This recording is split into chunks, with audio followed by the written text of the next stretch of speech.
Someday, you will be old enough to start reading fairy tales again. C.S. Lewis.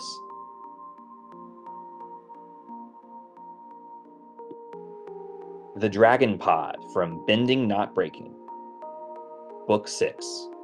Stars. Chapter 1. Startouched.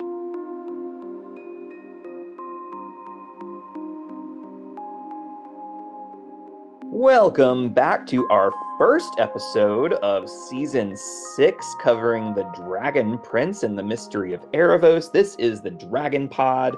Thank you all so much for listening. I am really excited to dive back into the Dragon Prince.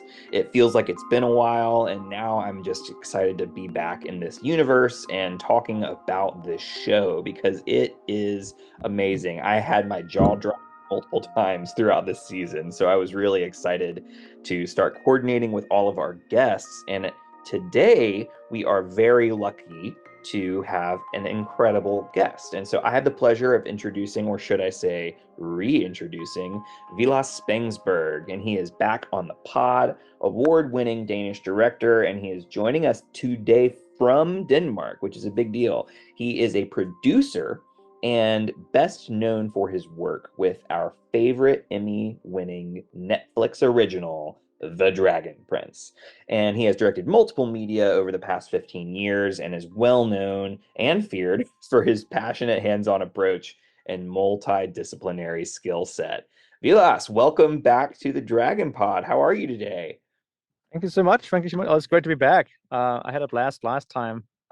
It was a very pleasant experience. I think we went to into great discussions of I hadn't expected at all on this podcast to go into these, and it was very emotional last time. And I think it was some very thoughtful questions you had, and I'm always excited to be back here. And yeah, we have season 6 just came out a few weeks ago, and the response has been pretty amazing. We were number one in kids and family for I think it's full week, almost 5 days. Yeah, Uh, Not just in Denmark, but also in the, also in the US and in Thailand and Brazil and in many places. And seeing that response in the community, the very positive feedback has been heartwarming. And of course, that is because we had 200 and whatever 20 people who did a lot of hard work to make this story come to life on screen. And of course, a very well written season by the writing team, and of course Aaron and Justin as well. So it was a pleasure to produce and help direct season 6. And you know I'm yet to actually watch it on Netflix myself. I usually don't. I usually don't. I spot all the mistakes, and I'm like, oh, that could have been better. Oh no, Rayla is missing her horns. How didn't nobody catch that? You know. So, but this time around, I'm actually a little bit more. I'm getting ready to watch season 6, and I might, try and convince my wife and kids to watch it. I don't know about the kids; they're a little young. I might stop. I have no spoilers, but halfway through, it gets a little serious. So, but yeah, totally. I believe we're gonna talk about the first episode. So, Yeah. yeah. Amazing. That's so cool. And it's always interesting to hear everybody's relationships with watching the show. Like I know that a lot of the voice actors like binge it once as soon as it comes out, but then I also know in my work with Avatar and The Last Airbender, like many of the voice actors have never once seen the show, and it just is like a work thing to them. And it's like, how is this possible? And so it's just so interesting to kind of hear everybody's relationship. So thanks for sharing that. Um, well, I'm curious, like, we've heard from you before, and we're hearing about like the release of season 6 and things along those lines and how big that has been. But tell me about like how your relationship with the show has kind of evolved since we've talked last. I'm curious if there are you've had new experiences or new evolutions in your relationship with the show. Um, it's that's a good question. Every time a new season comes out, you're a little bit sort of like on the edge of the chair. Is this gonna land well with the core uh, audience, like the core fans? Because at the end of the day, we sort of like, we make a show for ourselves, but we also really make a show for the core fan group. This, the writers, of course, want to tell a very unique story, and they try and write something that is, that comes together organically. And I'm a little bit sort of from the outside in. I throw ideas into the pot, and sometimes it sticks, and it's always exciting to get the first drafts and start reading them. And now that this is the 6th season, I've been lucky enough and fortunate to be part of every single season of this show since the very first. And I, just to recap for everybody, I directed the first 3 seasons in Vancouver, and then I was lucky enough to be asked to show run and produce the new installment, the season 4, 5, 6, and 7. So my role sort of shifted a little bit. I've been producing a bit more than I've been directing, and producing is very much about sort of like enabling other people to lift and to be creative. So it doesn't mean I've been taking the back seat, but I definitely, sort of did my best to not step on any toes and try and get new, fresh voices in there and fresh ideas. And it's also why, season 4 and 5 looked a little different to 1, 2, and 3, because 1, 2, and 3, I was very, very hands-on with how I wanted to shoot it and light it and all that. And you just have to like, we'll get to this, but you have to sort of grow up and Yeah. step up a little bit and let other people, take over, and try and hand over some of the knowledge and some of the scar tissue that you gained of the first 3 seasons, so the new team doesn't make the same mistakes. They will make their own mistakes, and that's, each season sort of builds on the previous season, and sometimes that also means that it's going to be more like bigger in scale. We have some big crowd scenes and big fights in season 7. We have a lot of fire effects and destruction happening, and again, you have to do a lot of this on TV budget. This was all done remote as well, so so I think that was sort of like the big change for me, was sort of like learning to take a step back and let somebody else, pull forward.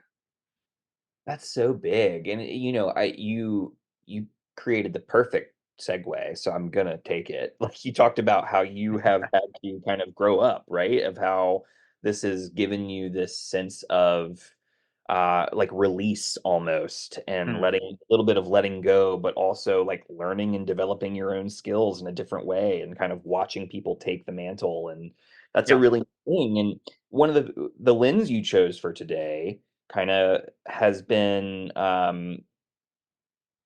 about growing up and what it means to grow up, and, like, as we watch this episode, looking at it through a lens of, quote, "growing up." And so I'm curious, um, what does that mean to you? What is growing up exactly? um, I look at it as one of the pillars of, great character storytelling. It's always been a central part of the storytelling in the Dragon Prince. There's always been characters who had to grow up faster than was necessarily healthy. Yeah. Uh, we have Isran becoming a young king very early, under fairly traumatic circumstances. In this episode, the first episode of season 6, we have, you know, Claudia, who's just sort of, brought her dad back from the dead by doing something, again, very terrible and traumatic. And then he leaves. I don't know if there's a spoiler warning here, but because if we spoiler now, spoilers Yeah, gonna be okay. everything's out. We're expecting, Yeah, so yeah. Viren is alive. Viren is alive, and Viren is gonna Viren makes a hard decision because he's, in reality, I don't think there's a one sort of black and white point of where we are now grown up. Like you're growing up constantly throughout life, right? I don't know. That's at least how I see it. And Viren actually sort of grows up a little bit in this episode because he realizes he has to go and face his, some justice back in Catalyst. And Claudia is heartbroken about this. Claudia realizes for her to move on, she has to leave Terry, and she leaves Terry. There's all this like Yeah. splitting up. Um, while at the same time, back home in Catullus, it's a little bit the calm before the storm. Even though when you look at Ezran's face when Callum and Rayla rides off into the sunset, you can tell that Ezran does some melancholy, like there's some emotion there. He can sort of sense something, right? Um, so yeah. That's like growing up has always been a big part of the show, and I think we constantly find new ways of looking at this part of life. And and I think you mentioned this a little earlier, like learning to let go of the past is also a big part of growing up. Yeah. um Oh, yeah. I mean, that reminds me of so many things. Like there's so much to this. I love this element of being you grow up constantly. It's not something you reach, right? Mm, yeah. It's this new constant evolution of what and what the way you framed it was really interesting was like there's this constant mixture of growing up being what leads us to separate, right? And go our own way, so to speak. But it's also this element of coming home, right? To Yeah. ourselves. Like this Viren says, I have to go to Catullus. There's this element of I have to go home. And in the same way, he's returning to himself Yeah. in a way that he feels like so there's this element of like I'm going off to college and I'm growing up and I'm going my own way and getting my Mm. independence. But then there's this other piece of like coming home, which is so interesting to kind of think about. Um, yeah, that's awesome. I can't wait to dive into some of these moments that you've kind of lifted up because they're gonna be big. But before we do, I want to take on the segment of what is called the primal source for our new listeners, if you're listening for the first time, where we have a primal source, so to speak, right here with us today. And I would love for you, if possible, to kind of give us any sort of firsthand accounts or firsthand knowledge about the making of the episode, the behind the scenes, so to speak. And so I'm curious, was in the making of the episode and the writing of it and the production of it, is there something interesting or fun about creating this episode that you remember or fondly or otherwise? Yeah, like it's a little interesting because I think when I was sort of looking at the season arc, we knew that we were gonna, again, this is a spoiler, but we were gonna burn down Catullus. Again, back to sort of like that's the childhood home of Ezran and Callum and Claudia. Yeah, Um, this is where they grew up. We're literally, getting rid of their past. We're burning yeah, it. We're destroying it. So I wanted to start the show there, right? And have it be a warm, fuzzy, nice place to be. yeah, Because then it's gonna feel even more horrible when we burn it to the ground. Um, that was sort of my intention. So that's why that whole segment is sort of like yeah, they have the pearl, and it's like holy Aaravos is in there, yeah, and it's terrifying. But if you look at those scenes, it's very relaxed, and Sharon is making a great joke. I don't remember which writer came up with that, but I love it with throwing it into a volcano. yep, uh it's a great homage.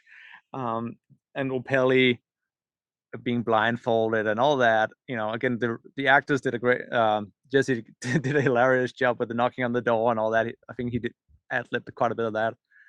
We were crying of laughter in the studio, and so it was definitely sort of like, even though 4, 5, 6 have been made sort of like right after each other with no real break, it still felt a little bit like the beginning, maybe mm, to the end. Um, we have 7 seasons. The first 3 were very much a trilogy. We always intended that. Um, I would maybe argue this is tricky actually. Now that I'm thinking about it, to sort of group the other four. Um, 7 is a little bit of a standalone, I guess, but I would say that 6 and 7 is somewhat connected, as we're Mhm. leaving on a fairly big cliffhanger at the end. Yeah. So it was that sort of feeling of like the beginning of the end, and it had to feel like a place you wanted to go. It's a place you want to hang out. So we sort of slippery slope into a fairly serious season. Yeah. No, I mean, it was quite a drastic shift from the beginning to the end. So I think you nailed it on that front. Um, cool. I'm really excited to kind of dive in. This is really fun and I'm excited. So let's do it. But before we really dive in, we have to remind our listeners what happens in the episode. And so this is time for our famous 30-second recap, where we do our best to recap what happens in the episode in 30 seconds each. So we are gonna take this on, and I'm curious, would you like to go first or Uh, second? Uh, I really messed this up last time, but I will try my best again to mess it up. So I guess I can go first, then you can do the proper introduction afterwards. Yeah, I'll recap. All right, all right. So are you ready? Sure. All right, 3, 2, 1, go. Episode opens. Viren is alive. Claudia is barely alive. The Pearl is in Catalyst, shocked. Opelli is very annoyed. Big shocker as well. Sim is really sad. He misses his mama. Uh, Callum has a blankie and a great idea. And Perry cries a ton, reaching out towards his, 5 seconds. his love. And Claudia leaves. The end. That's it. Yeah, done. Nailed it. Yeah, awesome. Okay. I'm going to put 30 seconds back on the clock, and will you count down for me? 3, 2, 1. Okay, so yeah, Viren's alive. Oh my goodness. And then Terry is like, oh my God, Viren. And then Viren is like, ethics, and leaves Claudia in a sad, sad place. And then there's this secret meeting that's also not so secret. And then, like, do they destroy the pearl? Do they not destroy the pearl? That is the question. They choose secrets. And then Zim misses Mummy. And then Callum wants to go north and destroy the pearl. And then Callum's like a dreamy, dreamy boy, and he pulled shenanigans and then goes to Barrios with candy. And then Annie's magic blanket. And then Claudia leaves Terry in a scary place, and that's scary. Okay, that was 30 seconds. That's, I mean, yep, that's we did our best. You don't need to watch the episode now. You can skip straight to 602. There it is. Yeah, everybody, you heard it from on Primal As long as I Sword. get my credit, I'm all good. Yeah. You heard it. So great. That gives us all the ammunition we need to move forward into this next segment, and take shots at what we think are moments of growing up. And so you've already highlighted a few kind of in our introduction, but I'm curious if there's a moment you would like to go to first where you saw growing up in the episode. Yeah. I'm trying not to sound like a broken record, but it's the I mentioned Esrin having to grow up fast. For me, a little bit, Claudia is still hanging on. She's not really letting go. Um, even towards the end of the season, like she's not letting go. But here at the beginning, the fact that uh, she can't lift herself up in the helicopter and sort of out of the mud and understand what her father is talking about is showing that she's still a child to me. You know, um, I think the beach and the performance of Raquel, the actor, is is the standout moment in this episode. I when we screened we screened the episode a few times, um, to like sort of get the audience reaction a little bit and sort of like not that we could change that much when we were after screening it, but it was mostly sort of get an idea of like where the season would land and how to sort of work forward. And when we screened that episode with Claudia screaming, you know, and crying, really ugly crying. People crying in the audience, like it was hard not to sit there and be a little emotional yourself. So that, yeah, standout moment in the episode, and I think a standout moment in the show. I wild. Like truly, I wrote this in my notes. I like Claudia's appearance and mental state are so wild in this episode. Like, just goodness, this, especially in the end when she's hovering over Terry's face and Mm, he wakes up to see and it's just it is what an emotional roller coaster this puts mm. us on. And it really is incredible. And I think it's really interesting to hear you point out that Claudia hasn't quite gotten there yet. She has not grown up. And then I think if you were to frame this differently, I would say she might be someone who has grown up so much over the course of the seasons, right? Over the course of the Mm. series, right? She has been forced to grow up in a way that she never should have had to. But in a way, I think it's like this partial growth where part of her has grown up and it has outpaced other parts of her. And it's interesting, right? Because some might say that she is too grown up, but the other part of me is like, you're right. There's this lack of embrace for change. She is so unwilling to let things change. And I think that's kind of what growing up is. It's a form of change, right? I'm willing to release something in order to get to something else. And Yeah, yeah, I wow. do. Yeah, now that I'm sort of reflecting on it, it's sort of like it's more like growing. Growing up sounds final. It's more like she's growing, and she's chosen a path a little bit. She's, and again, a lot of abuse is sort of have pushed her down that path, right? And some Yeah, of his choices have pushed her down that path as well. She's not completely innocent, but at the same time, a lot of things have happened. Like she's trying to, I think she's following her heart for sure. Sorry, that's just a motorcycle in the background here. It's still no, summer in Denmark, so yeah. yeah.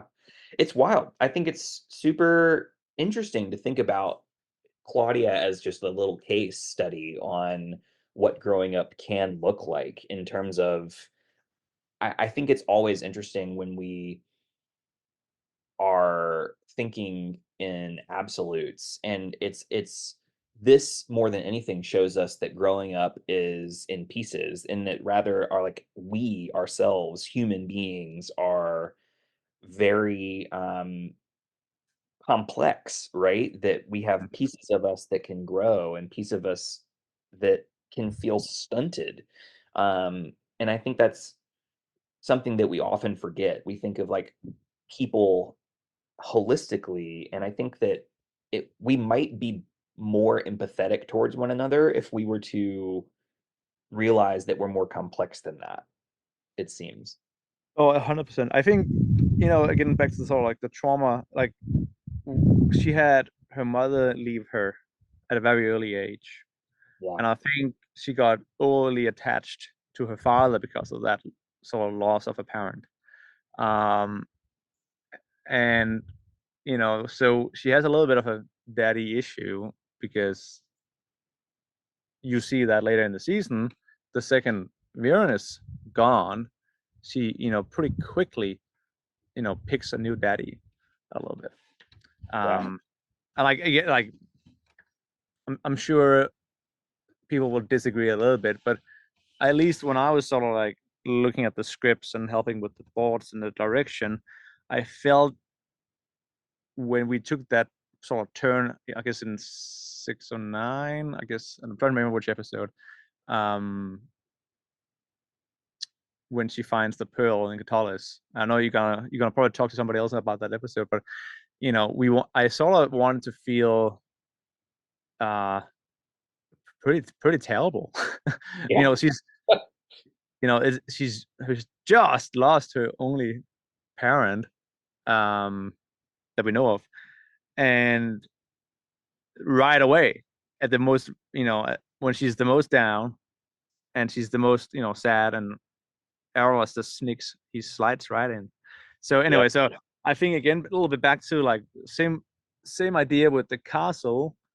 We had that, we wanted to be really impactful when Viren leaves her, to show, that there's an open wound there and she's not capable of really dealing with that loss, Yeah. and showing that she's a wounded uh, character in that sense. And those are dangerous, right? Because that sadness can lead to anger, and Yeah. that anger can lead to hate, as somebody said. So yeah.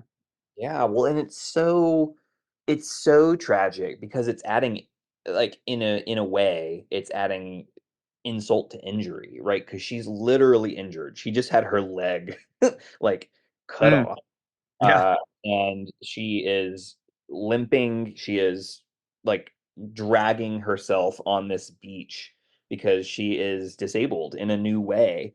And Mm. then we see that the amount of love that Viren has for her is very interesting because there's no way he would have walked away in earlier seasons. There's Mm. no way he would have been able to. He would have seen her in that much pain and done everything he could to mitigate it. And you mentioned this earlier, so I want to kind of shift it a little bit to Viren, right? This idea of Viren still growing up in a way. And it has taken him dying twice to get to the point where he is able to do this. Like, to think about how, like, the phrase is like, you don't know how to move forward for some people until you've hit rock bottom. And I think that it's interesting because Beard had to hit rock bottom twice to be able to get to the point where he is in this episode. And so I'm curious what your thoughts are on this ability to leave your child literally covered in blood, lying in the sand, and to think that you're doing the right thing. So it's interesting because, like, I think he has a moment of clarity where he realizes that he's also pushing his own daughter down a very dark path. Yeah. So him leaving is actually not so much for his own redemption as it's for to set her free a little bit.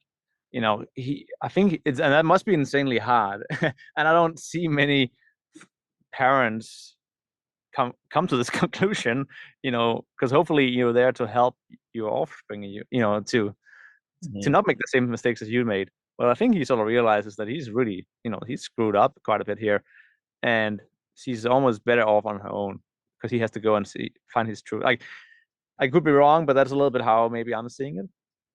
No, no, I agree with you because it's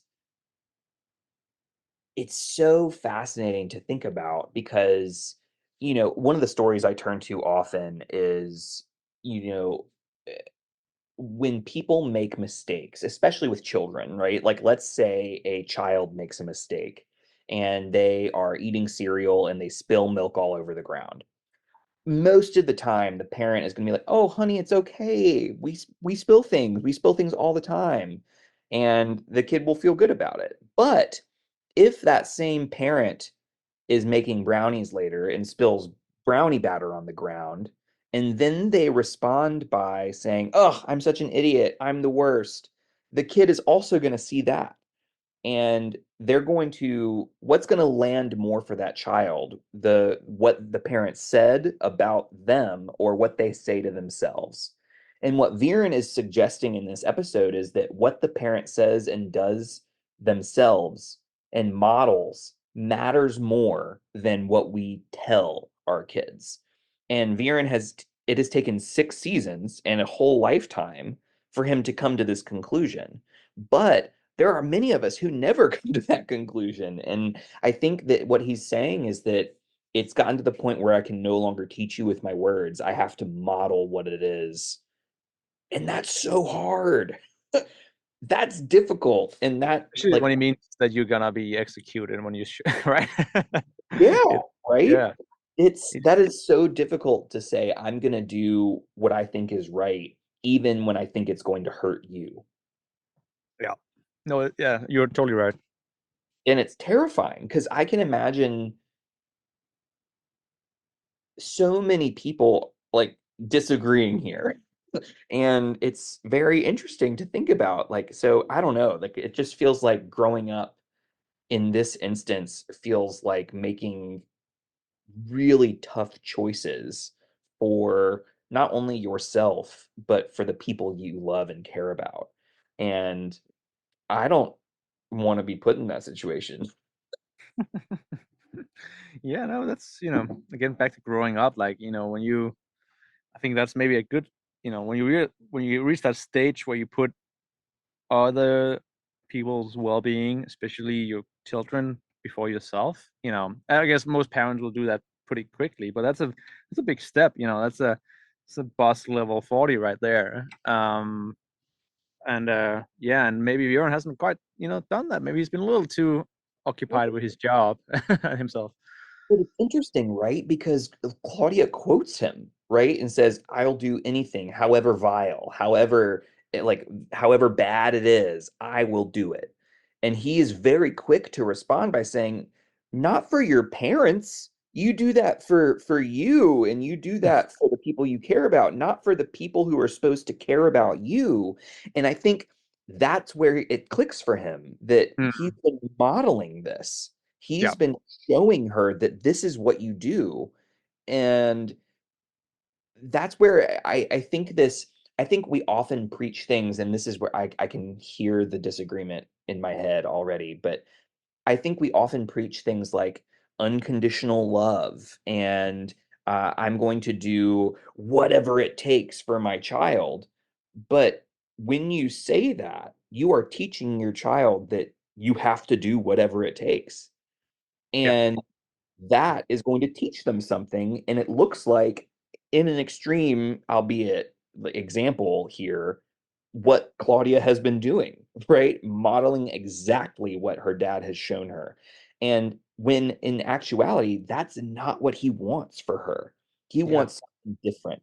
And so we have to be very careful how we model, not just for our kids, but for each other, what Hmm. it really means to lean into our values in a way that is going to do what we actually want it to do. And man, is that tough.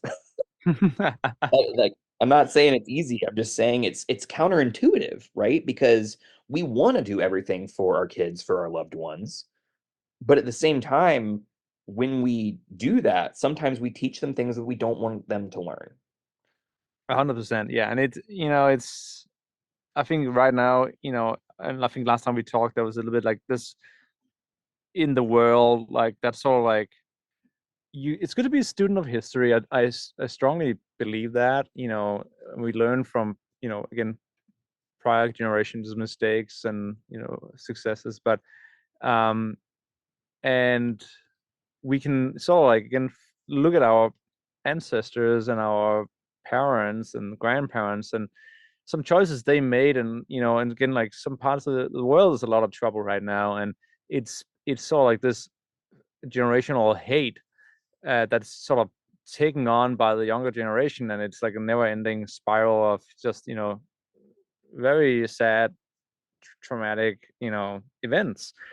And I would love to think that there's a way to like do the Viren, like don't teach your kids to hate the neighbor Yeah. because X, Y, Z, right? Because I realized that I was wrong, and I'll go and find and see my truth and get my punishment. But that doesn't mean that you need to feel anger or sadness. You're free. It's your own life. I'm gonna take the staff, so you can't make too many mistakes. But still, right? Is that sort of freedom? He's setting her free. He's letting go, and she's not. She's hanging on. So I think that's very interesting, and I would love to think that a lot of humanity would benefit from watching The Dragon Prince on Netflix, Yeah. July 26th. Yeah. I mean, that's the reason this podcast exists, right? We believe on this podcast that we can learn from it, and that's why this conversation is happening at all. So I I agree with you, huh? Shocker. I'm uh, not sure. I'm sure not everybody agrees with what we're what oh we're yeah, of discussing, course and not. that's the thing. Like, everybody can watch uh, the show and have their own uh, version of what we've been talking about. Like, I don't think there's any right or wrong. Of course, when the writers and the actors and the animators, they all put some truth, their own truth, and their own version of a story on screen, and it always gets modulated a little bit. But I'm always like very open to interpretations, and I'm never telling anybody when people are asking me like, "Did he do it because of that?" You know, and I'm like, Maybe. "That's up to you to sort of decide. Like, it's really not up to me to decide." And that's sort of like the magic of storytelling is that Yeah, yeah, we can get into extreme details and give you a lot of exposition if you wanted to, but it's finding that balance where it's still open for your own brain to sort of fill out the blanks, right, a little bit. yeah, absolutely. No, I love that. I think that's huge. Um, Man, so we've taken Viren and Claudia big time. I'm wondering if it's worth shifting over to the Dragang for a hot minute and talking about moments with them where we've seen Sure. growing up as well. Um, I I will kind of go to Callum first if I can. And Callum's really interesting in this episode, right? Because we see this element of dream state Callum where he is potentially being controlled by Aaravos, but also might not be. And like it's unclear, right? The writing left it unclear. And as you said, like people can come to their own conclusions around how and why and what is happening here. But what we see from Callum is this fear driving his motivation. And he says, we have to destroy the pearl. And you can tell it's because he is nervous or scared or fearful, whatever word makes the most sense for the viewer, that he is going to be taking control. And again, he earlier in earlier seasons and later this season, he's like, Rayla, make sure you kill me if you see me getting taken control of. And there's this element of him being in a place where he feels like he cannot grow because he is being held back by the fear of what might happen. Um, and I'm just curious how that lands for you. Does that feel like a possible interpretation, or do you see this moment differently, or this episode differently for him? It's no, it's a great observation. I think the fear of I think he has a little bit of that sort of like I'm endangering the mission, because he's he's feeling that sort of like magnetic, you know, traction from the pearl from Aaravos. He's already had his hands a little dirty. So yeah, he's a little shell shocked still, I think. Um, but he's Callum. He sort of shakes it off, his boyish way. Um, and maybe he makes a mistake. Who knows? Like maybe the volcano, maybe Sharon was right. Maybe they should just have thrown it into a volcano. Yeah, um, no, but it's like, and it's actually to Callum's defense. Ezran sort of overrules all of them and makes the decision because he's the king. yeah. So, yeah, I think you're right, and I think that's sort of like that when you are scared or when you're insecure, it's a, usually a bad time to make any big decisions in life. Here, here, here.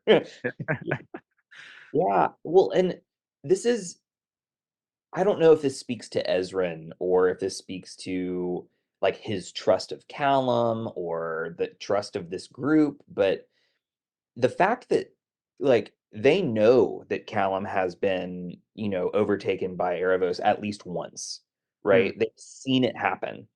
And the amount of trust they have for Callum is fascinating because he has like unfettered access to this pearl. There's no other like guard or security around it except for having put it down in this quote hidden chamber. And it is either what feels to me like the idea of a substitute of like a candy situation is a smart move to have a double, but also the fact that Callum has full access to this, knowing he's been tainted, if that's the right word, by Mm, or captured or ensnared by Aaravos, is either like a lack of care for this situation or on the other end of the spectrum, total and complete trust for Callum. My instinct tells me that this is the latter, mm, where it is like Ezrin in his youth, right? And you might call it naivete, right? Is so trusting of Callum that this pivotal thing happens with this pearl in this episode. And I'm curious, like, is this a an element of growing up here or lack of growing up that Ezrin has so much trust for Callum here? And I don't know, like, it could be an element of that's kind of like the point of the whole show, right? Is that Ezrin consistently shows us that what some people call naivety is what other people call being a good king. And so I'm curious, like, what are your thoughts on this? yeah, because like they they sort of make some big decisions, uh, and they might be making those decisions a little fast, and they might make some mistakes. And that's again part of growing up is having the guts, the gut feeling, and trusting your gut feeling, trusting yourself, trusting the skills of Yeah. your fellow friends there to make some of these decisions. But you learn from your mistakes. You grow up from you only learn from mistakes, right? Sort of like um, so. I think this opener again, this episode, they make some big mistakes uh, that are sort of like revealed a little later in the season, maybe even later seasons as well. Um, and it's sort of like this again, like this is a calm before the storm. They don't quite know that these decisions have Yeah. some actions have some reactions, right? That's yeah. I don't know if that answers your question or reflection there, but yeah. Well, and I think it points to the larger lesson that we are constantly Ezrin, right? Ezrin constantly chooses love, constantly chooses believing the best in people, constantly chooses what other people are like. You have to grow up. You have to realize that bad things happen in the world, right? And there's this constant pressure to assume the worst in people rather than assume the best.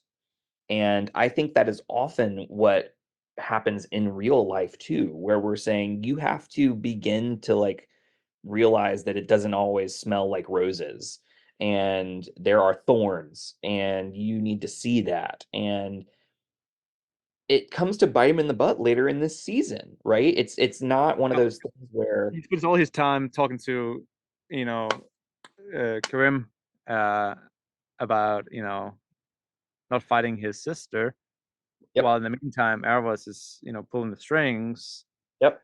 turning a dragon And towards and Catholicism. the problem is Ezrin is doing what Viren does. And we're kind of like, Viren did the right thing. He's choosing goodness finally. And Ezrin always does that. And in a way, we're like, Viren's finally coming home. He's growing up. He's growing. But Ezrin's already there. And we're saying the opposite. So and I say we, but like people say the opposite is needed from Ezrin of like, no, you need to start learning to see the bad in people where we're like praising Viren for like you finally chose the right thing. You're finally doing it. And what we realize is that there's an element of sacrifice that comes with doing the right thing. And Mm, Edwin choosing to always prioritize doing what is right to him means that he is always putting things at risk. yeah. And that element of risk is what people are like chewing him out for. But it's also him doing the right thing, even though it's the risky thing. And I don't know that I have a point here, but it feels like there's an element of growing up that is being willing to risk it all for the greater good. Um, but I Yeah, don't know. well, it's a little bit sort of like also realizing that there's probably like no single answer to everything, right? Yeah. Uh, and you have to sort of um like any sort of very again current events, any president has to sort of rule from the middle. Uh, and Ezra is not right. He's leaning very hard one way, Yep. uh, and he needs to sort of. I think if had he been more grown up, he would have understood, like his father, that sometimes you can't just lead with your heart. Yeah. Yeah. By the way, we totally forgot to talk about Soren and Viren. I know it's not this episode, but I think when Viren comes back, I think it's also one thing is to set Claudia free and let her you know pick her own path because he's definitely pushed her around down a wrong path. But it's also, I think, to talk to Soren and try and tell Soren that he's sorry, right? Um, which is also not easy you can as a parent, you're sort of like you're doing your best and you're asking for forgiveness afterwards. And he sort of didn't do quite a good job. And now I don't think he's asking for forgiveness, but he's probably trying to talk to Soren. Like one of the reasons why he's going back, right? Yeah. No, I think that's true for sure. Okay. Well, there's a lot going on here that, we could probably talk about this for hours, but rather than continue, we'll leave it on a good note where it's always best to stop before we get to the everything. So I'm gonna bring us to a swift end on this segment. We're going to take a short break and we'll be right back with you. And we can't wait to hear you all tell us about your thoughts on the final two segments. We'll be right back.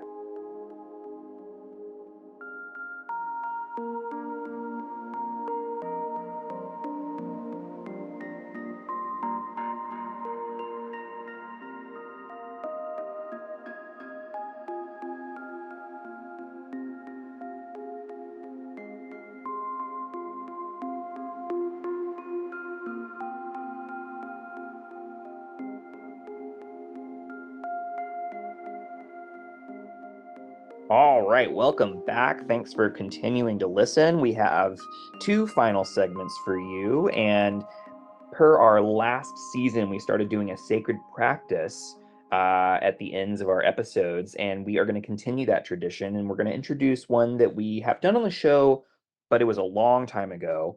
And so I want to invite Vilas and you all who are listening to join in this practice. And it is an acronym, but it is called PARDACE. And that is an acronym that is essentially stands for 4 steps in a biblical exegesis process that is from Judaism. And that has been very much adapted for use on the podcast. So this is drawing from the tradition rather than replicating the tradition. And so I'm excited because we talked about this. Like, we want to learn from the podcast, and we think that it is a path that helps us grow and become, and in other words, helps us grow up. And what we did for this practice is choose a random line from the show, and I literally did a timestamp, and I originally ended up in the credits, and then I backed up a little bit and landed on this quote. And so the quote is, "Dawn is a good time for quests." I'm going to say it one more time. Dawn is a good time for quests. And so the first uh, step in this in Pardes is called Pshat. And that stands for the simple meaning of the quote, like what is literally happening when we talk about this quote.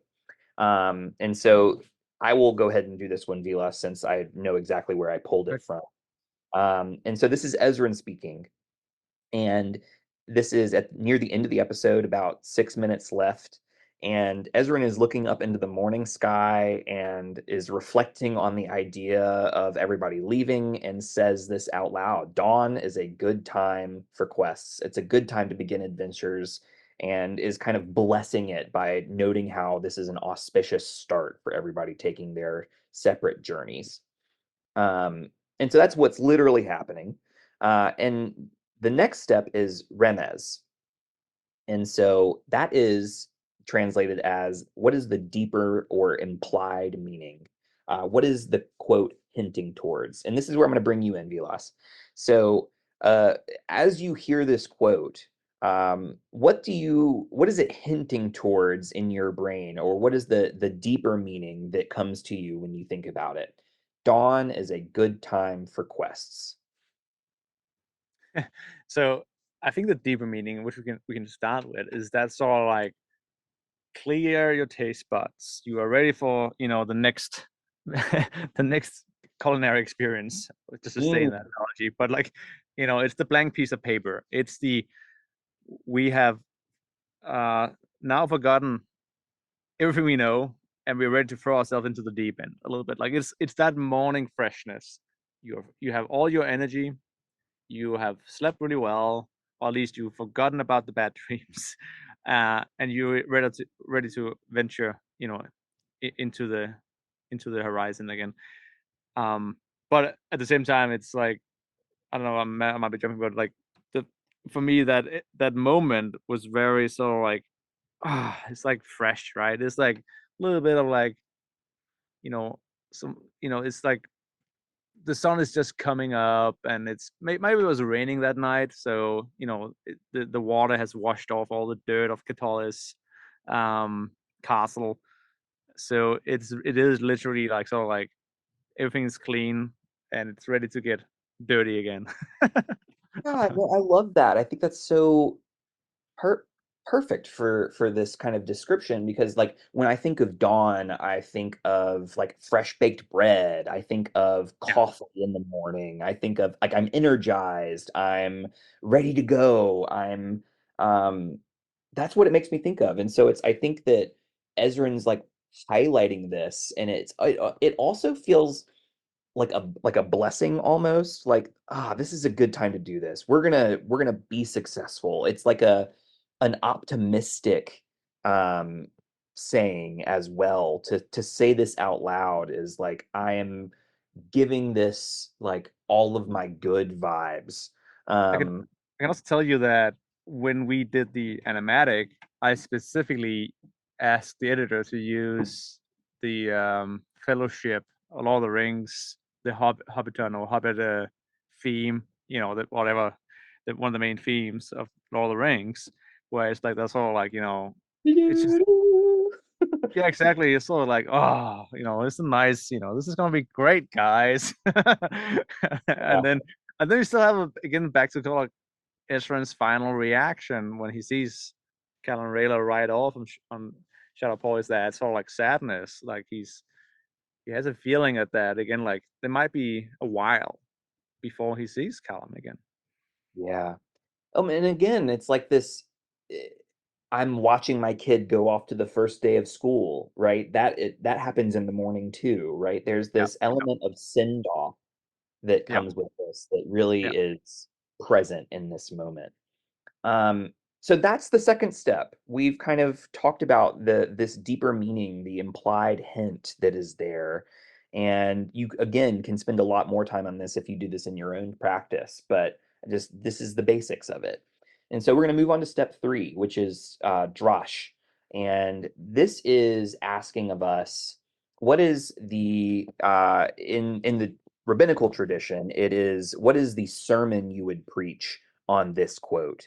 But we can reframe it instead of that to be like, if you were to teach a lesson on this quote, whether it be to a group of people or to a child or to someone that you care about, what is the lesson to be learned from this quote? Or if you were to do it in a rabbinical fashion, like if you were to preach on this quote, what would your sermon be about? Um, So yeah, I'll do it very quick. I think, and I try to do this exercise because I'm somebody who is sometimes a little stuck in the past, and I am somebody who can get a little, uh, a little sad when, we, for example, in my personal life, we just relocated from Los Angeles, California, to beautiful sunny Denmark, um, and I already sort of miss LA, but there's a new chapter. It is yeah. dawn. It is the morning, and all this new adventures is right in front of me. So I'm trying in the morning to sort of, again, like have my coffee, as you said, and look out, into my, forget about all the great stuff I had, and because there's nothing to, you can't, you have to focus on the choices you made, not the choices you didn't make, right? Um, and so I try to focus on the choices I made, and the positives that bring. Because no matter where in life you are, no matter what is happening to you, there's always something positive. And no matter what choices you made, you know, there's a path forward that is right for you. And I think that's maybe like my big, my big, uh, if I was standing in a church right now, I guess that's what I would say is like sort of go out and seize the day and attack it full throttle with positivity and an open mind, and don't let sort of like the past define who you are, right? So like move forward and grow. Yeah. I mean, that's really similar to what I would have said. The I think the lesson for me is on perspective, which is like it is very easy for me to be like, today is gonna suck because yesterday this happened. Yeah. And instead, it's like, no, like dawn is a good time for a reset, a chance to look forward rather than look back. And it's pretty much what you were saying, but I think the lesson for me would be on perspective, where it's a choice that Ezra is making Mm. to have this perspective rather than to look at it a different way. Yeah. Um, so that I think is for us. And so the last step of this, which is going to bring us to a close on this segment, is the sod, which is the hidden meaning and often the thing that is most puzzling. And what we do typically is think about like, is there a secret that is coming to us or bubbling to the surface about this after our conversation?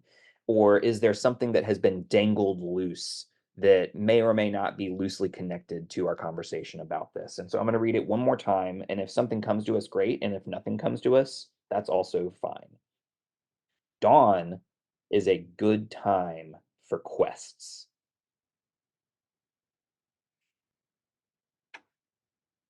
Hmm. I, yeah, no, I feel we sort of, I personally feel we've sort of hit it on the head here for like, but I don't know. Yeah, what do you think then?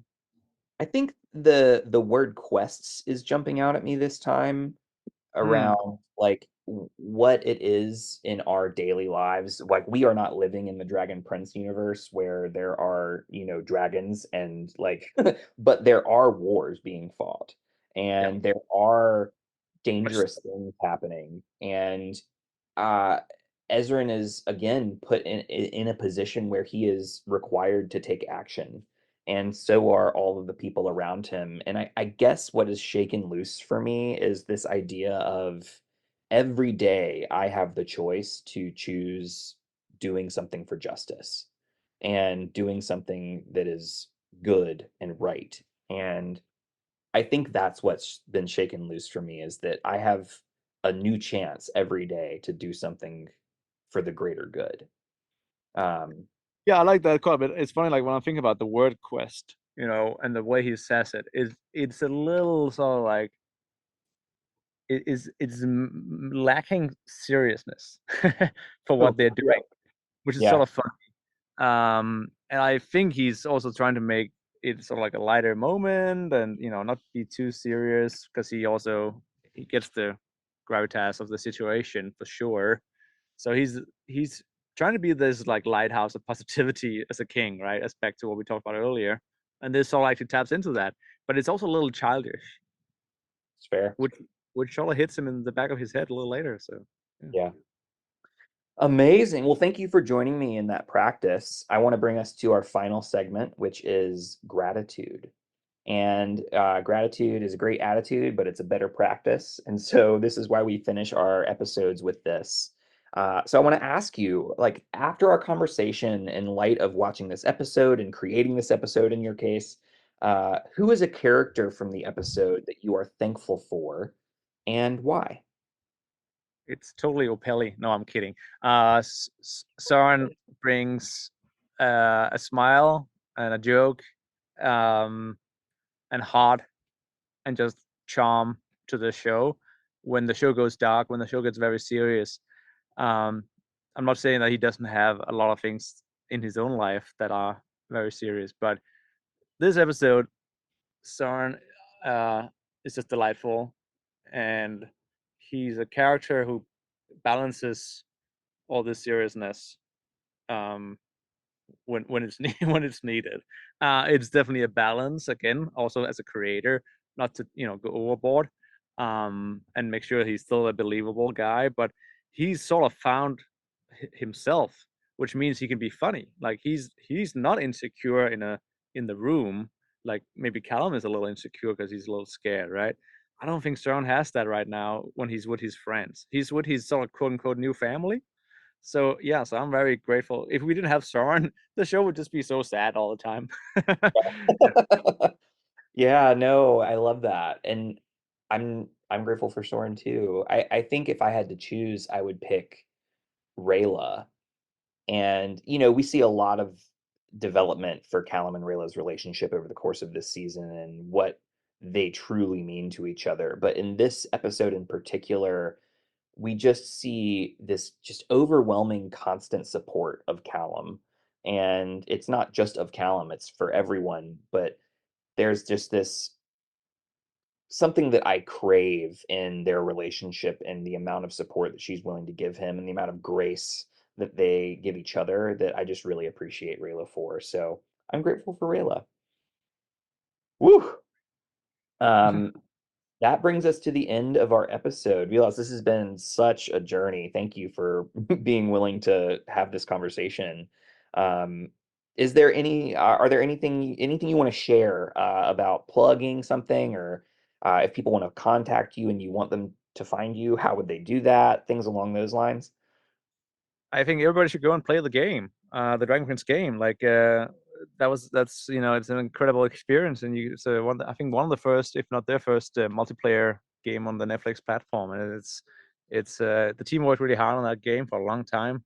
It's a great sort of post viewing experience, and I don't know, I'm getting a little old for games, but I really like this one, so that will be my send off. Yeah, go play the Dragon Prince game. Go play the Dragon Prince game, and that is available on Netflix. That's Uh, correct. Yeah. So I invite everybody to check it out if you are a fan of the show, which you obviously are if you're listening to this. So check out that. Remember, we do have a Patreon that is BNB_pod, and we'd love to have your support. We do monthly live episodes for Avatar: The Last Airbender. We're in season 3, and we'd love to have you join us. And you can get a little bit of bonus content that we post there as well. No matter what, thank you all so much for listening. Vilas, thank you so much for joining. And to everyone, until next time, be well and do good.